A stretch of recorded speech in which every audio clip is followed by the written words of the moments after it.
Hello and welcome to light of law. मेरे सारे BPSC 17वीं की 17th के कोर्ट केस की हियरिंग का इंतज़ार कर रहे हैं आप सभी साथी।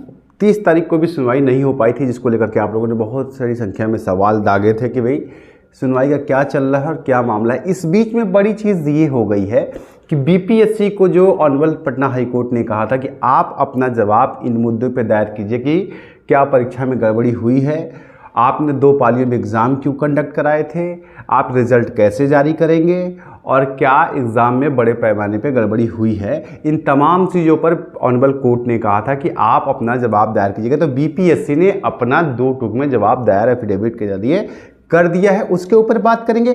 साथ ही कोर्ट केस के लिए लगातार आप लोग जो कॉल कर रहे थे, मैसेज कर रहे थे कि बताइए सुनवाई क्यों नहीं। देखिए, जब कोई न्यूज़ जेन्युइन होगी तो मैं आप लोगों के बीच में आगे बताऊंगा। 30 तारीख को सुनवाई हुई ही नहीं और आज 4 तारीख की जो बात करते हैं तो 4 तारीख को भी देखिए एक ऑनरेबल कोर्ट के सामने की तरफ से एक नोटिस आ गया। I directed kindly to take the notice the honourable mister justice Arvind Singh Chandel will not hold the court today on 4 February 2025 cases listed before his lordship boards shall be after the day. मतलब अब ये जो है आज भी honourable justice जो थे जिनकी सुनवाई अरविंद सिंह चंदेल ऑनरेबल जस्टिस की बेंच में ये सुनवाई थी, तो आज उन्होंने कोर्ट होल्ड नहीं किया है। हो सकता है डबल बेंच में ड्यूटी लगी हो या हो सकता है कोई और कारण हो, इसलिए आज भी सुनवाई तो नहीं हुई है। लेकिन बीपीएससी ने अपना जवाब तमाम मुद्दों पे हलफनामे के जरिए दायर कर दिया है और जितनी जानकारी मुझे मिली है क्वाइट वेरी इंटरेस्टिंग। स्केलिंग को लेकर के वो बिल्कुल क्लियर कह रहे हैं कि नोटिफिकेशन में इसको इन्वेंशन करने की ज़रूरत नहीं थी, रिजल्ट फेयर देने के लिए तमाम चीज़ों को उन्होंने बड़े ही क्लियर तरीके से काउंटर किया है। और लॉ के पर राइट से जो भी सबमिशंस बीपीएससी ने दिए हैं वो जवाब क्या क्या है, जो जानकारी मुझे मिली है मैं आपको बता दूंगा, क्योंकि लगातार आप लोगों के सवाल आ रहे थे। तो चलिए बात करते हैं इन सारी चीज़ों पर।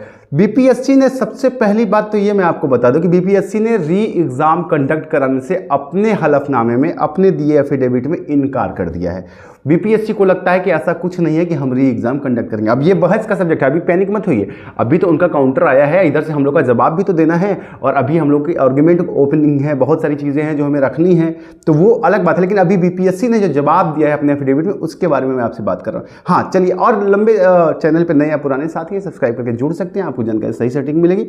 और हाँ, अगर आप लोग शिक्षा के क्षेत्र से भी इंटरेस्टेड हैं तो आपके लिए एक छोटी सी क्लिप है, फिर हम वीडियो में आगे बात करते हैं।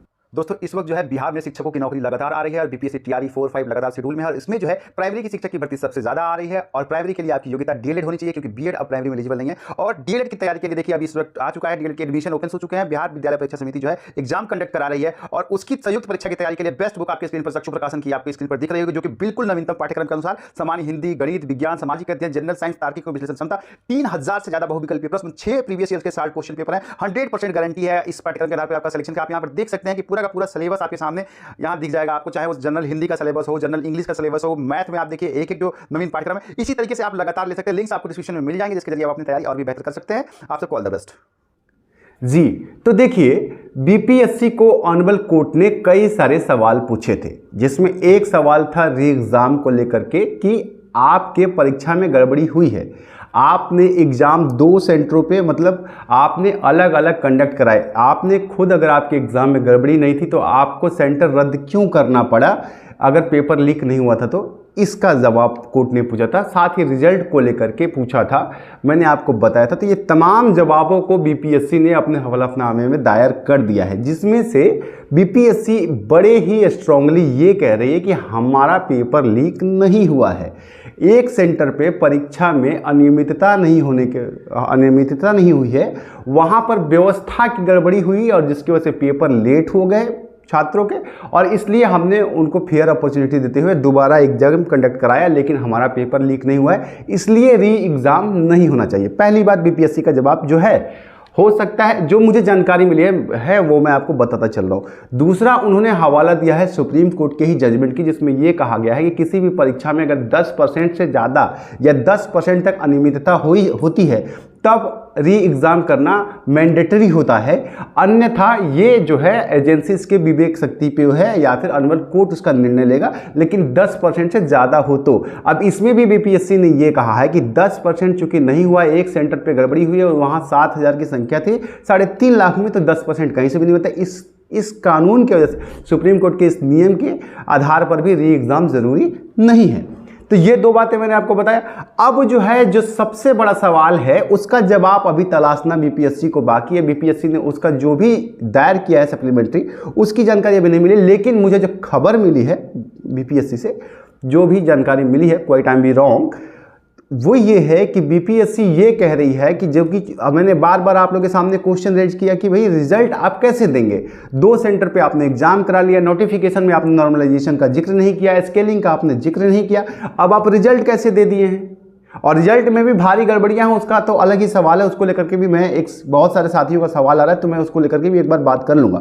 तो अब रिजल्ट आने के बाद से सबसे बड़ी बात यह है कि आपने किस आधार पर रिजल्ट तय किया है। इसमें जो है बोर्ड का यह कहना है, बीपीएससी ये कह रही है कि स्केलिंग के लिए नोटिफिकेशन में डालना जरूरी नहीं होता है। जैसे यूपीएससी आराम से स्केलिंग कर सकती है, समान अवसर को देते हुए समान सबको मौका मिले, इसलिए हमने स्केलिंग करना जरूरी समझा है, आने वाले परिदृश्यों को देखते हुए इसलिए किया गया है। अब ये कोर्ट में चैलेंजेबल है, इसी पे पूरी लड़ाई होनी है कि स्केलिंग क्या बीपीएससी बिना नोटिफिकेशन में दिए हुए, जबकि सुप्रीम कोर्ट का आदेश आपको याद होगा साफ साफ 2 टूक में है कि अगर नोटिफिकेशन में कोई चीज आपने जारी नहीं की है तो आप बाद में नियमों में बदलाव नहीं करेंगे। तो क्या ये स्टैंड करता है? ये जब सुनवाई होगी तो ये बड़ा मुद्दा कोर्ट के अंदर आएगा और इसी पे पूरे रिजल्ट को रिवर्स करने की बात की जाएगी। फिलहाल अगर आप देखें तो बीपीएससी ने रिजल्ट जारी कर लिया है और मेंस वालों की डेट जल्दी ही आने वाली है। तो तमाम चीज़ों के बीच में कोर्ट की सुनवाई फिलहाल टल गई है। हो सकता है कि इसी हफ्ते में आपको लास्ट तक, फ्राइडे तक आपको सुनवाई देखने को मिल सकती है। जैसे ही कोई सुनवाई होगी मैं आप लोगों के बीच में आऊँगा और आप लोगों को अपडेट कर दूंगा। तब तक के लिए